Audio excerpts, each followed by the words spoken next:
اور اس کے ولی نے شرکت کر لی، نماز جنازہ کی تکرار جائز نہیں۔ یہ مسئلہ نہایت شد و مت کے ساتھ اعلیٰ حضرت فتح رضویہ میں نقل کیا، غالباً تیسری یا چوتھی جلد میں دیکھیے 350 کتابوں کے حوالے نقل کیے کہ ایک مرتبہ نماز جنازہ ہو گئی، اب نماز جنازہ دوبارہ جائز نہیں۔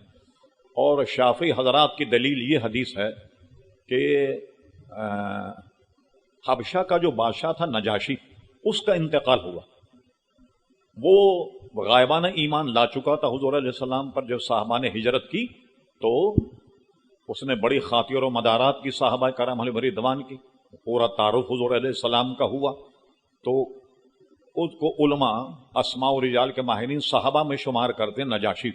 نجاشی کا انتقال ہوا تو راوی کہتے ہیں حضور نے فرمایا چلو، ارشاد فرمایا میدان میں لے گئے حضور علیہ السلام اور فرمایا ہمارے بھائی نجاشی کا انتقال ہو گیا، ان کی نماز جنازہ ہم پڑھتے۔ تو نماز جنازہ پڑھی گئی تو امام شافعی کی دلیل یہ ہے کہ دیکھیے نجاشی کا جنازہ تو موجود نہیں تھا، لیکن نماز جنازہ حضور علیہ السلام نے پڑھی تو وہ غائبانہ تھی۔ اب آئیے نماز جنازہ غائبانہ تھی، یہ کیا تھی؟ اس کو آئیے علامہ قاضی ایاز رحمۃ اللہ علیہ، پھر اس کے بعد اس پر شرح ملا علی قاری رحمۃ اللہ علیہ اور فتح رضویہ میں اعلیٰ فاضل بریلوی نے اس کو یوں بیان کیا کہ راوی کہتے ہیں ہم جب میدان میں آئے، ہم نے جب نیت کی نماز جنازہ کی تو قسم خدا کہ ہم نے دیکھا کہ جنازہ ہمارے سامنے رکھا ہوا، جبریل امی حکم ہوا کہ زمین کو سمیٹ کر نجاشی کو حضور کی بارگاہ میں رکھ دیا گیا، تو حضور کی بارگاہ میں پیش کر دیا گیا۔ جب نجاشی موجود ہے حضور کے سامنے تو غائبانہ کہاں ہوئی نماز جنازہ؟ اس لیے ہمارے احناف کے نزدیک نماز جنازہ غائبانہ جائز نہیں، نہ اس میں شرکت نہ جائے۔ یہ آج کل نماز جنازہ غائبانہ ہوتی، یہ سیاسی ہوتی کہ جناب یہ مزار قائد پر نماز جنازہ ہوگی، نماز جنازہ ہونے کے بعد اب سارے لوگ پتھر مار کر ٹریفک بند کرتے ہیں، گاڑیوں کے شیشے توڑتے ہیں، اور ٹائٹل کیا ہے؟ نماز جنازہ غائبانہ ہو رہی ہے۔ یہ غائبانہ کیا ہوتا ہے؟ نماز جنازہ شرارتی ہے کہ بندہ روڈ کو بند کر دیا جائے اور نماز جنازہ غائبانہ پڑھی جائے۔ تو ہمارے نزدیک نماز جنازہ غائبانہ جو ہے دونوں ناجائز، غائبانہ بھی جائز نہیں اور نماز جنازہ کی تکرار بھی جائز نہیں۔ تو نماز جنازہ جب آ جائے تو اس کے لیے وقت کی شرط نہیں، یہ اگر نصف نہار میں بھی آ جائے جنازہ پڑھایا جا سکتا، انتظار نہیں کیا جائے گا۔ یہ فجر کے بعد بھی اگر آ جائے، سورج نکلنے وقت بھی اگر آ جائے تو انتظار نہیں کیا جائے گا۔ اور یہ ممانعت کے اوقات، فجر کی جب نماز ہو گئی تو اس کے بعد سورج نکلنے تک کوئی نماز نہیں ہوگی، یعنی جو اس دن کی فجر کی نماز ہے وہ بھی سورج نکلنے کے بعد ادا ہوگی۔ اور علماء تو فرماتے ہیں کہ اس وقت میں تلاوت قرآن بھی بہتر نہیں، بہتر نہیں کا مطلب ہے کوئی پڑھے گا تو اس کو ثواب ملے گا۔ اور علماء نے یہ بھی لکھا کہ اگر وہ تلاوت کر رہا اس میں سجدے تلاوت آ جائے، سجدے تلاوت کر سکتا، اس لیے کہ نفل تو ناجائز، لیکن سجدے تلاوت ہمارے امام کے نزدیک یہ واجب، تو واجب ادا ہو جائے گا۔ تو آپ مغرب فجر ان نمازوں کا خاص خیال رکھیں، یہ ہماری غفلت سے یہ نمازیں قضا ہو جاتی ہیں۔ اگر نظام الاوقات آپ کے ذہن میں رہے کبھی بھی آپ کی عشاء اور مغرب جو ہے یہ قضا نہیں ہوگی۔ اور تفسیر کے لیے باہر شریعت، فتح رضویہ، یہ ساری کتابیں موجود ہیں۔ یہ تو ہم نے کئی کتابوں کا نچوڑ آپ کے سامنے رکھا ہے، خود اگر آپ اس کو تلاش کریں گے تو آپ کے مہینوں گزر جائیں گے، لیکن اگر انہی کو آپ نے یاد رکھا تو انشاءاللہ تا حیات یہ مسائل آپ کو یاد رہیں گے۔ اور جو پوچھنا ہمارے امام صاحب موجود ہوتے ہیں، اچھے فاضل آدمی مدرس آدمی ہیں، آپ ان سے پوچھ لیا کریں، جس نماز میں ہوں آپ مجھ سے پوچھ لیا کریں، اور ان کو یاد رکھیں تاکہ آپ کی نمازوں کی حفاظت، سب سے بڑی بات نمازوں کی حفاظت ہے، سمجھ گئے صاحب؟ فقہاء نے اپنے سال ہا سال کے تجربات کتابوں میں رکھ دیے ہیں، جن کو پڑھ کر سمجھنے کی، جاننے کی، یاد رکھنے کی کوشش کی جائے۔ ایک جگہ میں نے پڑھا کہ نماز فجر کے بعد اگر کوئی نماز پڑھنے لگے عوام، اس کو منع نہ کیا جائے، یہ مسئلہ سمجھ میں نہیں آتا۔ علامہ ابو البرکہ صاحب رحمۃ اللہ علیہ بہت بڑے عالم تھے، مفتی اعظم پاکستان، اعلیٰ حضرت کے خلیفہ بھی تھے اور شاگرد بھی تھے۔ یہ دیکھیے علامہ ابو البرکہ صاحب بھی حضرت کے خلیفہ شاگرد اور جناب ان کے بھائی علامہ ابو الحسنات صاحب وہ بھی اعلیٰ حضرت کے شاگرد اور خلیفہ، ان کے والد علامہ دیدار علی شاہ صاحب رحمۃ اللہ یہ بھی اعلیٰ حضرت کے خلیفہ اور شاگرد۔ برکت کے لیے اعلیٰ حضرت کچھ کتابیں پڑھی تھیں تو وہ ایک مرتبہ تشریف لائے تو ان سے ہمارے تعلقات تھے، وہ اخون مسجد گھر بھی تشریف لائے تو انہوں نے فرمایا کہ یہ مسئلہ میری سمجھ میں آتا نہیں تھا کہ ایک آدمی نماز فجر کے بعد نیت کر کے کھڑا ہو جائے، فقہ کہتے ہیں اس کو منع نہ کیا جائے۔ میں ایک جگہ تقریر میں گیا تو وہاں میں نے دیکھا ایک دیہاتی نماز فجر کے بعد نیت کر کے کھڑا ہو گیا نماز پڑھنے۔ میں نے کہا بھائی اس پر نماز پڑھنا حرام، اس نے ہنگامہ کر دیا، والا ایک کون سا مولوی آیا بھائی جو نماز پڑھنے کو حرام کرا؟ دنیا جمع کر لی اس نے، ایک مولانا ایسا ہے جو نماز پڑھنے کو حرام کرا۔ یعنی اسی دن مسئلہ سمجھ میں آ گیا کہ فقہ نے عوام کو کیوں منع کیا، کیوں کہا کہ منع نہ کیا جائے؟ یہ تو گلے پڑ گیا، جان چھڑانا مشکل ہو گیا۔ کہتا ہے یہ کون سا مولوی تم نے بلایا جو نماز پڑھنے کو حرام کہہ رہا؟ عوام ہے وہ تو، عوام تو کلا نام، اس کی جو سمجھ میں آیا اس نے ہنگامہ کھڑا کر دیا۔ تو بعض مسائل ایسے ہیں کہ عوام کے شر سے بچنے کے لیے علماء پرہیز کرتے ہیں، تو ان کا خیال ہر وقت رکھا جائے۔ بہرحال وقت بہت زیادہ ہو گیا، آدھے گھنٹے کا پروگرام تھا لیکن 55 منٹ ہو گئے۔ اللہ تعالیٰ سے دعا کیجیے کہ اللہ تعالیٰ مجھے آپ کو صحت عطا فرمائے، اور اس لیے صحت عطا فرمائے کہ جو سلسلہ یہ جاری ہے یہ جاری اور ساری رہے۔ اور یہ یاد رکھے بھی ختم نبوت کانفرنس النساء کلب میں منعقد ہے، کوشش کیجیے کہ اس میں بھی شرکت فرمائے۔ ربنا تقبل منا انک انت السمیع العلیم وتب علینا یا مولانا انک انت التواب الرحیم، وصلی اللہ تعالی علی خیر خلقہ سیدنا محمد وآلہ وصحبہ اجمعین۔